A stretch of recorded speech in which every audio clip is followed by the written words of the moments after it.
혹시 직장에서 이런 분 본 적 있으신가요? 회의 때마다 막 절차랑 원칙을 목에 핏대 세워 외치고 동료의 작은 실수 하나에도 이건 공정하지 않다면서 불같이 화를 내는 사람이요. 근데 나중에 알고 보니까 정작 그 사람이 뒤에서는 법인카드 마음대로 쓰고 자기 사람만 챙기는 뭐 온갖 반칙의 대가였다는 그런 이야기. 아니 어떻게 한 사람이 이렇게까지 뻔뻔할 수 있을까요? 오늘 저희는 정진영 대표의 블로그 글을 바탕으로 이 흥미로운 심리 현상의 뿌리를 한번 제대로 파헤쳐 보려고 합니다. 네. 보통 이런 경우 그냥 위선자다 이렇게 쉽게 단정짓고 말지만요. 사실 그 이면에는 훨씬 더 복잡하고 방어적인 심리가 숨어 있거든요. 아마 오늘 저희가 다룰 반동 형성이라는 이 심리 방어 기제에 대한 이야기를 듣고 나시면 그들의 행동이 조금은 다른 차원에서 이해되기 시작할 겁니다. 왜 어떤 사람들은 자신의 진짜 욕망과 정반대의 모습에 그렇게까지 집착하는지, 그 가면 뒤에 숨겨진 진짜 얼굴을 한번 들여다보는 시간이 될 것 같네요. 반동형성이라 용어가 조금 딱딱하게 들리긴 하는데 그 가면 뒤에 진짜 얼굴이라는 표현을 들으니까 확 와닿는데요. 이게 정확히 어떤 심리 상태를 말하는 거죠? 가장 쉽게 말하면요. 내 안에 어떤 욕구나 충동이 있는데 이게 너무 부끄럽거나 사회적으로 용납될 수 없다고 느끼는 거예요. 그럴 때 그걸 무의식적으로 억누르는 걸 넘어서서 아예 정반대 행동을 아주 과장되게 하는 걸 말해요. 내 안에 진짜 마음을 들키지 않으려고 오히려 더 하얗고 깨끗한 페인트를 온몸에 칠해버리는 거죠. 아하, 그러니까 제 안에 검은 점을 감추려고 그 위에 유난히 더 하얀 점을 찍는다는 그런 말씀이시군요. 블로그에 나온 비유를 보니까 바로 이해가 되더라고요. 금연에 막 성공한 사람이 담배 냄새에 거의 뭐 경멸에 가까운 반응을 보이는 경우요. 사실 제 주변에도 비슷한 분이 되시거든요. 몇 년 전에 정말 어렵게 담배를 끊으셨는데 누가 옆에서 담배를 피우면 거의 질색을 하면서 자리를 피하세요.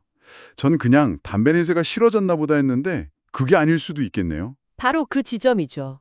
그 과장된 혐오의 이면에는 나도 한 대 피우고 싶다는 그 여전히 꿈틀거리는 무의식적인 욕망이 숨어있을 가능성이 아주 높아요. 하지만 그 욕구에 굴복하는 자신의 나약한 모습을 인정하는 건 너무 끔찍한 일이거든요. 그 두려움 때문에 오히려 나는 담배가 세상에서 제일 싫어 라고 극단적으로 표현하면서 자기 욕망으로부터 필사적으로 도망치는 겁니다. 자기 자신을 속이기 위한 일종의 방어막인 심이죠. 와, 그저 취향이 변한 게 아니라 내면의 욕망과 싸우는 과정에서 나타나는 외적인 표현일 수 있다니 이거 정말 흥미로운데요. 그럼 이걸 아까 말했던 그 직장 내 공정전도사 사례에 그대로 적용해 볼 수 있겠군요. 누구보다 공정을 외치는 그 사람의 마음속에는 사실 누구보다 반칙을 하고 싶은 욕망이 도사리고 있을 수 있다. 이런 거잖아요. 정확합니다. 규칙을 깨서라도 이득을 챙기고 싶은 강한 욕심이 있지만 그런 속물 같은 자기 모습을 스스로 용납할 수가 없는 거예요. 그래서 그 마음을 들킬까봐 혹은 스스로 그 마음을 마주하게 될까봐 두려워서 겉으로는 누구보다 더 강력하게 공정과 원칙을 부르짖는 거죠. 블로그에서 언급된 도둑이 재발저린다는 속담이 이 심리 상태를 정말 기가 막히게 표현하고 있어요. 그런데 여기서 한 가지 의문이 들어요. 숨기고 싶은 욕망이 있다면 다른 가치를 내세울 수도 있잖아요. 뭐 예를 들어 소통을 유난히 강조하거나 혁신의 아이콘인 척 할 수도 있는데 왜 유독 공정이나 정의라는 가면에 그렇게 집착하는 걸까요?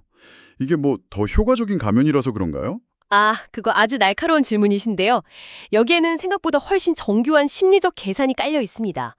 블로그에서는 그 이유를 3가지로 분석하는데 이거 하나씩 뜯다 보면 정말 무릎을 탁 치게 되죠. 첫 번째 이유는 바로 완벽한 알리바이를 구축하기 위해서입니다. 알리바이라니? 와, 무슨 범죄 수사 용어 같은데요? 그렇죠. 심리적 범죄에 대한 알리바이라고 볼 수 있죠. 한번 생각해 보세요. 입만 열면 공정을 외치는 사람을 보면서 저 사람이 설마 뒤에서 부정을 저지르겠어. 이렇게 의심하기는 쉽지 않거든요. 사람들의 이런 일반적인 선입견을 역이용하는 거예요. 자신의 가장 취약한 부분, 즉 언제든 무너질 수 있는 도덕성이라는 아킬레스건을 공정이라는 가장 단단하고 의심받지 않을 갑옷 뒤에 숨기는 거죠. 이보다 더 안전한 은신처는 없는 셈입니다. 잠깐만요. 그럼 이건 마치 그 마술사들이 쓰는 기법 같네요. 오른손으로 아주 화려하게 깃발을 흔들어서 관객들 시선을 전부 빼앗아 놓고 사실은 왼손으로 중요한 트릭을 다 쓰는. 미스디렉션이요. 네, 미스디렉션 같은 거 아닐까요? 사람들의 시선을 공정이라는 깃발에 묶어두고 그 시선이 닿지 않는 곳에서 자기 이익을 챙기는 거죠. 그 미스디렉션 비유가 아주 정확합니다.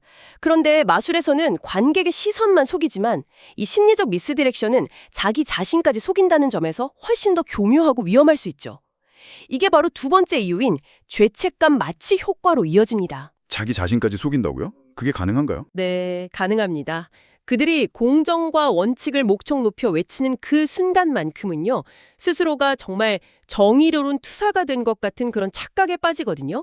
그 순간의 자기 만족, 도덕적 우월감 같은 게 내면 깊숙한 곳에 있는 비양심적인 욕구와 그로 인한 불편한 죄책감을 일시적으로 잠재워 주는 거예요. 일종의 심리적 마취제 역할을 하는 거죠. 아, 그래서 그 마취 효과를 계속 느끼려고 점점 더 목소리를 높이게 되는 악순환에 빠지기도 합니다. 그래서 유독 감정적으로 격앙되는 거군요. 단순히 남들한테 보여주기 위한 게 아니라 자기 내면의 불편함을 잠재우려는 필사적인 자기 쇠뇌 과정일 수도 있겠네요. 와, 정말 복잡한 심리네요. 그리고 마지막 세 번째 이유가 어쩌면 가장 공격적인 방식일 수 있어요. 바로 선제 공격인데요. 심리학 용어로는 투사라고 부르는 기제입니다. 선제 공격이라는 말이 흥미롭네요. 혹시 이건 최고의 수비는 공격이다 이런 말처럼 내가 비판받기 전에 먼저 다른 사람 약점을 찾아내서 공격하는 그런 심리인가요? 거의 정답에 가깝습니다. 자신의 내면에 있는 그 어둡고 인정하고 싶지 않은 그림자, 예를 들어 반칙하고 싶은 욕구나 부정직함 같은 것들을요, 다른 사람에게서 발견하고는 맹렬하게 비난하는 거죠. 사실은 자기 자신의 문제인데 마치 거울에 비친 자기 모습을 향해 손가락질하는 것과 같아요. 블로그에 나온 남의 눈에 티끌은 보면서 제 눈에 들보는 보지 못한다는 비유가 바로 이걸 지적하는 거죠. 그러니까 다른 사람의 아주 사소한 절차 위반이나 실수를 엄청난 비리인 것처럼 부풀려서 공격함으로써 나는 저 사람과 달라, 나는 깨끗해, 라는 자기 정당화를 얻는 거군요. 동시에 잠재적인 비판의 화살을 다른 곳으로 돌리는 아주 효과적인 전략이기도 하겠고요. 맞습니다. 이 세 가지 이유가 복합적으로 작용하면서 공정이라는 가면은 아주 견고하고 매력적인 방어 수단이 되는 겁니다. 와, 이 메커니즘을 듣고 보니까 이런 사람이 조직에 한 명 있으면 그 영향이 단순히 그 사람 개인의 문제로 끝나지 않겠다는 생각이 드네요. 팀 전체에 미치는 파장도 상당할 것 같은데요? 그럼요. 굉장히 중요한 지적입니다. 이런 리더나 동료가 있는 팀은 조직 문화가 서서히 병들게 되죠. 가장 먼저 심리적 안정감이 깨집니다. 사소한 실수 하나에도 원칙 위반이라는 낙인이 찍히고 공개적으로 비난받을 수 있다는 공포가 생기거든요. 그럼 팀원들은 어떻게 될까요? 당연히 새로운 시도를 꺼리게 되고 실패를 두려워해서 몸을 사리게 됩니다. 혁신이나 창의성은 사라지고 오직 지적당하지 않는 것이 최우선 목표가 되는 그런 경직된 문화가 만들어지는 거죠. 듣기만 해도 숨이 막히네요. 서로 신뢰하고 협력해야 할 팀원들이 잠재적인 감시자이자 비판자가 되는 거잖아요. 저 사람이 또 뭘로 트집 잡을까 하고 서로 눈치만 보게 될 것 같아요. 맞습니다. 신뢰 대신 불신이 싹트고 협력 대신 각자 도생의 분위기가 만들어지죠. 또 하나의 심각한 문제는 그 리더의 내로남불 때문에 조직의 공정성에 대한 기준 자체가 무너진다는 거예요. 리더 스스로가 자신에게는 관대하고 타인에게만 엄격한 잣대를 들이대면 팀원들은 결국 원칙이라는 건 힘 있는 사람 마음대로 해석하는 거구나 하고 냉소적으로 변하게 되죠. 규칙을 지키려는 동기부여가 사라지고 조직 전체의 도덕적 해이를 불러올 수 있습니다. 와, 듣고 보니 정말 정교한 자기 기만 메커니즘이네요. 이게 현실에서 벌어지면 진짜 알아채기 힘들 것 같아요. 제 주변 사람 혹은 제 상사가 이런 가면을 쓰고 있는지 문득 궁금해지는데 이걸 구별해낼 수 있는 어떤 신호 같은 게 있을까요? 아주 중요한 질문이죠. 겉으로 드러나는 말만 들어서는 구별하기가 정말 어렵습니다. 하지만 블로그에서는 핵심 키워드로 과장됨과 불일치를 제시해요. 이 두 가지를 기준으로 세 가지 구별법을 기억하시면 큰 도움이 될 겁니다. 과장됨과 불일치라. 첫 번째 구별법은 뭔가요? 첫째는 언행의 온도차를 살펴보는 거예요. 진짜 공정한 사람은 그 가치가 이미 내면에 깊숙이 자리 잡고 있기 때문에 어떤 상황에서도 비교적 차분하고 일관된 태도를 보여요. 공정함은 그에게 숨쉬는 것처럼 당연한 거니까요. 하지만 반동 형성의 가면을 쓴 사람은 공정이라는 이슈에 맞닥뜨렸을 때 유독 감정적으로 크게 흥분하거나 과도하게 공격적인 태도를 보입니다. 마치 내가 얼마나 공정한지 똑똑히 보라고 시위라도 하는 것처럼요. 아, 그럴듯하네요. 진짜 부자는 자기 부를 과시하지 않지만 졸부는 명품으로 온몸을 휘감는 것과 비슷한 이치일까요? 내면에 진짜로 가진 사람은 평온한데 가지지 못한 것을 가진 쪽 하려니 요란해지는군요. 예를 들어 회의에서 누군가 그냥 넘어갈 수도 있는 사소한 절차 문제를 제기했는데 팀장이 갑자기 얼굴이 붉어지면서 원칙은 목에 칼이 들어와도 지켜야 합니다. 라고 소리친다면 한번 의심해 볼 만한 신호가 될 수 있겠네요. 훌륭한 비유입니다. 정확히 그런 맥락이죠. 두 번째 구별법은 타인에게만 적용되는 엄격함을 보는 겁니다. 소위 내로남불의 전형적인 특징이 여기서 드러나죠. 아, 이건 정말 많은 분들이 공감하실 것 같은데요. 그렇죠. 자신의 실수나 편법에 대해서는 그때는 상황이 어쩔 수 없었어. 큰 그림을 봐야지라며 온갖 이유를 대며 관대해져요. 하지만 타인의 비슷한 실수에 대해서는 있을 수 없는 일이라며 무서울 정도로 엄격하고 가혹한 잣대를 들이댑니다. 자신에게는 한없이 너그럽고 남에게는 한없이 엄격한 이 이중잣대야말로 그가 외치는 공정함이 진짜가 아니라는 가장 강력한 증거 중 하나입니다. 듣고 보니 정말 명확하네요. 진짜 공정한 사람은 그 원칙을 자기 자신에게 가장 먼저 그리고 가장 엄격하게 적용할 테니까요. 그 잣대가 자기를 향하는지 아니면 타인을 공격하기 위한 무기로만 쓰이는지를 보면 되겠군요. 맞습니다. 그리고 마지막 세 번째 구별법은 성과보다 명분에 집착한다는 점입니다. 성과보다 명분에 집착한다고요? 네. 그들의 주된 관심사는 실제로 공정한 결과를 만들어내는 것에 있지 않아요.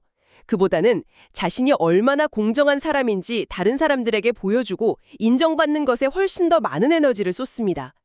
그래서 실제 문제를 해결하고 더 나은 시스템을 만들기 위한 노력보다는 회의석상에서 공정의 중요성에 대해 열변을 토하거나 누군가의 잘못을 지적하고 비판하는 데 대부분의 시간을 할애하죠.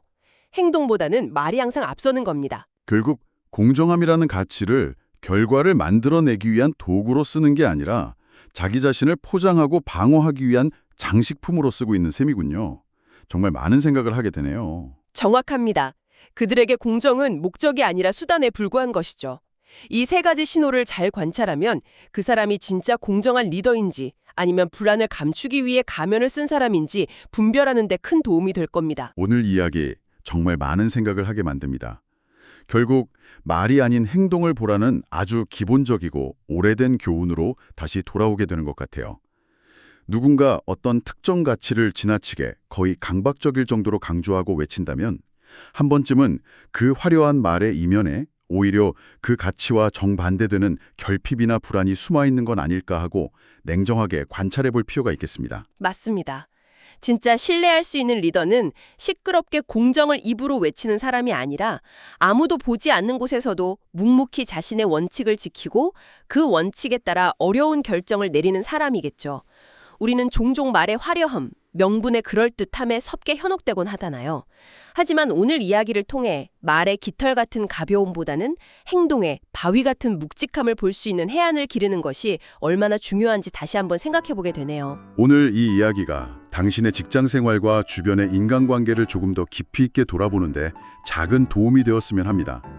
마지막으로 이 깊은 통찰을 제공한 정진영 대표의 블로그 마지막 문장을 그대로 인용하며 당신에게 질문을 던져봅니다. 당신은 지금 입으로 리드하는 사람을 따르고 있습니까? 아니면 등으로 리드하는 사람을 따르고 있습니까?